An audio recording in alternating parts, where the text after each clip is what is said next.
Frozen part 2। অবশেষে এলসার রাজ্যাভিষেকের দিন আসে। প্রাসাদ খুলে দেওয়া হয় সবার জন্য। বহু বছর পর দুবেন আবার আনন্দে একসাথে সময় কাটায়। অ্যানা তখন এক সুদর্শন যুবক প্রিন্স হান্সের সঙ্গে দেখা করে। অল্প সময়েই তারা প্রেমে পড়ে যায় এবং বিয়ের সিদ্ধান্ত নেয়।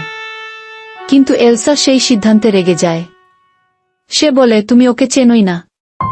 বিতর্কের মধ্যে এলসার জাদু প্রকাশ পেয়ে যায়। চারপাশ বরফে ঢেকে যায়, সবাই ভয় পায়। ভয় পেয়ে এলসা পাহাড়ের দিকে পালিয়ে যায়।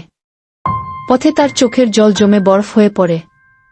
এলসা পাহাড়ের চূড়ায় গিয়ে নিজের জাদুতে এক বিশাল বরফের প্রাসাদ তৈরি করে। সেখানে সে একা থাকবে, কাউকে আঘাত করবে না। সে গান গেয়ে নিজের ভয় ভেঙে বলে ওঠে, লেট ইট গো।